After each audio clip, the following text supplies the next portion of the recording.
विद्यार्थियों, विगत अंक में हमने भिक्षाचरः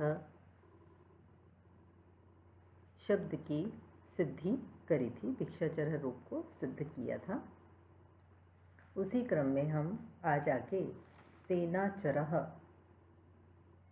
रूप सिद्ध करेंगे।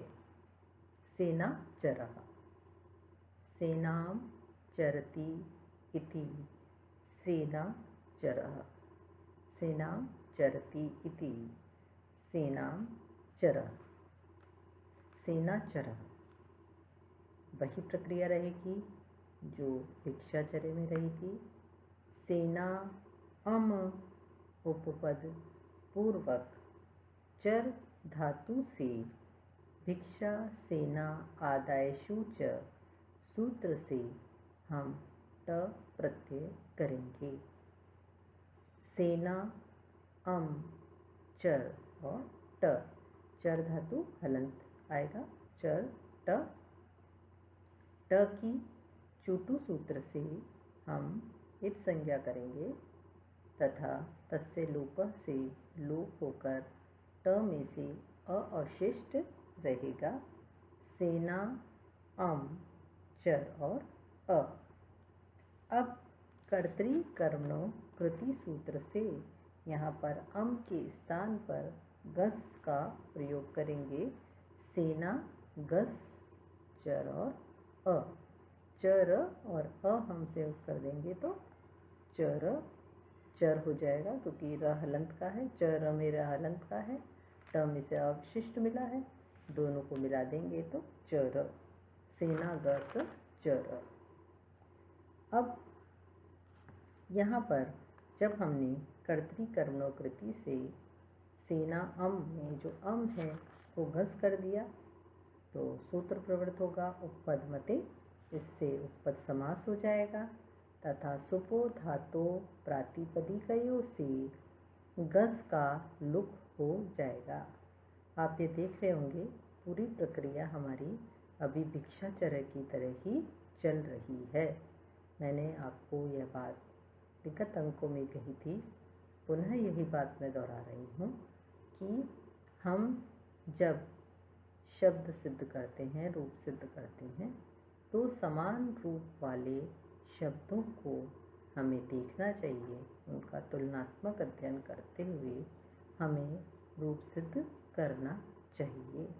तो जैसे भिक्षाचर्य में भिक्षाम चरति इति भिक्षा अम चर धातु से ट प्रत्यय हुआ था, यहाँ पर भी सेना चरति इति सेनाचरः, सेना अम उपपद पूर्वक चर धातु से ट प्रत्यय हुआ है।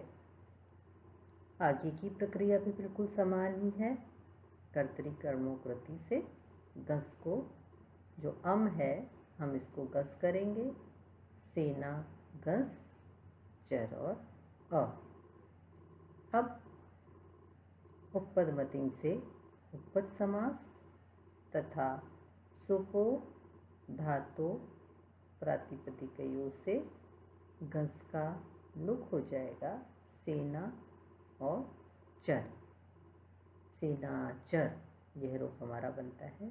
जैसे हमारा रूप बना था भिक्षाचर, इसी प्रकार से यहाँ बनेगा सेनाचर।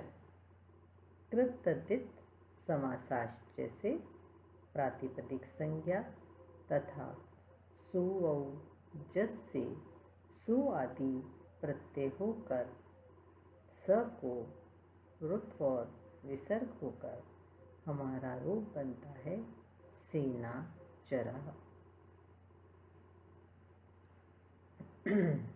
इसी प्रकार बनता है कुरुचरः, कुरुषु चरति इति कुरुचरः, कुरुषु चरति इति, कुरुषु चरति इति कुरुचरः। यहाँ पर कुरु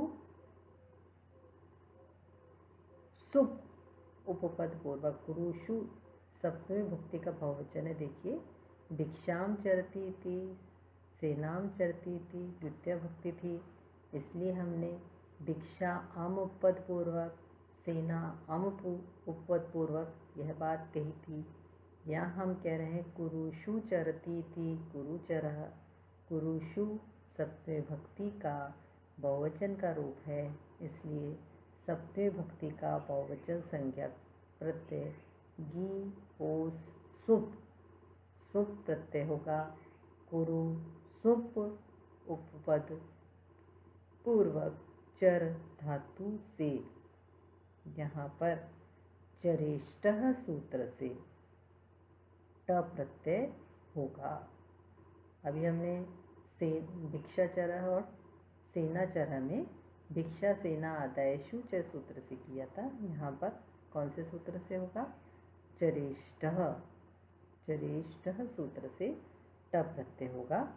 कुरु सुप उपपद पूर्वक चर धातु से चरेष्टः सूत्र से, जो हम समझ चुके हैं सूत्र की व्याख्या विगत अंक में, चरेष्टः सूत्र से यहाँ पर ट प्रत्यय करेंगे। कुरु सुप चर और ट सब में रूप जो है समान रूप से ही बन रहे हैं।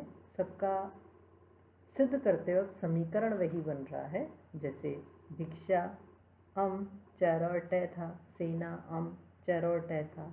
यहाँ पर क्या समीकरण बन रहा है? सप्तमी भक्ति है, इसलिए सप्तमी भक्ति का बहुवचन आएगा कुरु सुप चर और ट। समीकरण समान ही बन रहा है। इसके पश्चात कुरु सुप चर और ट जब हो गया तो ट की चूटू सूत्र से इत संज्ञा और तस्य लोप से लोप होकर ट में से अ रहेगा। कुरु सुप चर और अ अभी तक समान ही है सारी प्रक्रिया। अंतर केवल यह है कि वहाँ भिक्षा सेना आदायशु से हमने ट प्रत्यय किया था, यहाँ पर चरेष्टः सूत्र से ट प्रत्यय होगा, क्योंकि वह सूत्र भिक्षा सेना आदाय उपपद पूर्वक चर धातु से ट प्रत्यय करता है। यहाँ पर कुरु उपपद पूर्वक है तो यहाँ पर चरेष्टः सूत्र से ट प्रत्यय होगा। अब सुप प्रत्यय है तो सूत्र प्रवृत्त होगा उपपद मतिंग से उपपद समास, सुपो धातु प्रातिपदिक से सुप का लुक होगा। यदि आपके मन में ये शंका हो कि यहाँ पर उपपद मतिंग से उपपद समास किया और सुपो धातु प्रातिपदिकयों से सुप का लुक किया, पर यहाँ पर कर्तृकर्मणों कृति की प्रवृत्ति नहीं हुई है, जैसा कि भिक्षाचरः और सेनाचरः में हुई थी।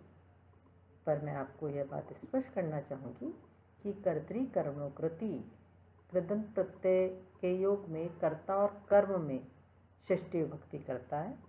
तो यहाँ जो सुप प्रत्यय है ये हमारा अधिकरण है। कर्ता और कर्म में यह प्रत्यय नहीं है, यहाँ पर सुप प्रत्यय अधिकरण में है, इसलिए यहाँ पर कर्तृकर्मणों कृति सूत्र से की प्रवृत्ति नहीं हुई है। कर्तृकर्मणों कृति सूत्र यहाँ प्रवृत्त नहीं हुआ है। सेनाचरः में और भिक्षाचरः में भिक्षा अम द्वितीय भक्ति थी, सेना अम वहाँ पे द्वितीय भक्ति थी, इसलिए कर्तृकर्मणों कृति सूत्र की प्रवृत्ति हुई थी, क्योंकि कर्ता और कर्म में ही वो प्रवृत्त होता है। यहाँ जो सुप प्रत्यय है वो हमारा अधिकरण संज्ञक है, इसलिए यहाँ पर इस सूत्र की प्रवृत्ति नहीं हुई है। केवल उपपद मतिंग से उपपद समास हो जाएगा और सुपो धातु प्रातिपदिकयों से सुप का लुक हो जाएगा। सुप का लुक होकर रूप बनेगा कुरु चर और ट में से अवशिष्ट रहा है अ। संयुक्त कर देंगे तो हमारा रूप बन जाएगा कुरु चर। अब कृत तद्धित समासाश्चय से प्रातिपदिक संज्ञा हो जाएगी तथा सु औ जस सूत्र से हम यहाँ पर सुप्रत्यय प्रथम भक्ति एक वचन में सु प्रत्यय करेंगे। सु में से यहाँ पर अनुबंध लोप आदि कार्य होकर स शेष रहता है। स सजुषो रु से स को रुत्व और विसर्ग कार्य होकर हमारा रूप बनता है कुरु चरः। तो हमने जो रूप देखे हैं वह रूप है हमारे भिक्षाचरः, सेनाचरः, कुरुचरः। तीनों ही रूप परीक्षा की दृष्टि से बहुत महत्वपूर्ण हैं। अंतर केवल तीनों में यही है कि भिक्षाचरः में भिक्षा सेना आदायशु जैसे हमने ट प्रत्यय किया है। सेनाचरः में भी भिक्षा सेना आदायशु जैसे ट प्रत्यय होगा, किंतु कुरुचरः में चरिष्ठ सूत्र से हम ट प्रत्यय करेंगे। दूसरा अंतर यह है कि भिक्षाचरः और सेनाचरः में सारी प्रक्रिया वही रहेगी, किंतु कर्तृकरणों कृति सूत्र केवल भिक्षाचरः और सेनाचरः में ही प्रवृत्त होंगे, क्योंकि कृदंत की योग में कर्ता और कर्म को यह षष्ठी विभक्ति करता है, कर्ता और कर्म को। तो भिक्षाचरः और सेनाचरः में जो अम है द्वितीय भक्ति का है, कर्म सूचक है, इसलिए कर्तृकरणों कृति से वहाँ पर हमको षष्ठी विभक्ति करनी पड़ेगी, अम के स्थान पर घस। किंतु कुरुचरः में हम कुरुषु चरति यह बोल रहे हैं। कुरु सुप, सुप प्रत्यय अधिकरण को द्योतित कर रहा है, इसलिए यहाँ पर कर्तृकरणों कृति सूत्र की प्रवृत्ति नहीं होगी, शेष प्रक्रिया हमारी समान ही रहेगी।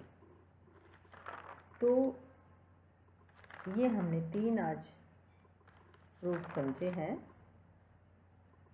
भिक्षाचरः, सेनाचरः, चरिष्ठः। दोनों सूत्रों में अंतर मैं आपको बता दूं। भिक्षा सेना आदायशु च सूत्र कहता है भिक्षा सेना और आदाय इन सुबंतों के उपपद होने पर, यानी भिक्षा सेना और आदाय इन सुबंतों के जिनके अंत में सुप प्रत्यय है, भिक्षा के अंत में अम सुप है, सेना के अंत में सुप अम है, भिक्षा के अंत में अम है, तो यह सुबंत हुए भिक्षा अम सेना अम। इन सुबंतों के उपपद और पूर्व में है, उपपद होने पर चर धातु से यहाँ ट प्रत्यय हुआ है। चरिष्ठ सूत्र कहता है अधिकरण के उपपद रहते हुए चर धातु से ट प्रत्यय होता है। तो हमने जो रूप बनाया कुरुचरः, यहाँ पर कुरुषु चरति, यहाँ पर कुरुषु सुप प्रत्यय सप्तमी भक्ति को द्योतित कर रहा है, यह अधिकरण का है, अधिकरण को द्योतित कर रहा है, इसलिए कुरु सुप चर ट इस समीकरण में अधिकरण उपपद है। कुरु सुप चर ट, जो कुरु और सुप है, सुप प्रत्यय अधिकरण को बता रहा है, सप्तमी भक्ति बहुवचन को बता रहा है, इसलिए अधिकरण के उपपद रहने पर यहाँ चर धातु से ट ही प्रत्यय हुआ है, किंतु वह चरिष्ठः सूत्र से होगा, क्योंकि चरिष्ठः सूत्र कहता है अधिकरण के उपपद रहने पर चर धातु से ट प्रत्यय होता है। यह इन तीनों रूपों की व्याख्या में मुख्य अंतर है भिक्षाचरः, सेनाचरः और कुरुचरः में। कि भिक्षाचरः में भिक्षा सेना आदायशु सूत्र लगेगा जो ट प्रत्यय करेगा, सेनाचरः में भी भिक्षा सेना आदायशु सूत्र लगेगा जो ट प्रत्यय करेगा, और कुरुचरः में क्योंकि अधिकरण उपपद होने पर चर धातु से ट प्रत्यय होना है, इसलिए चरिष्ठ सूत्र से यहाँ ट प्रत्यय होगा। और जो सूत्र हैं उनकी व्याख्या हम अगले अंक में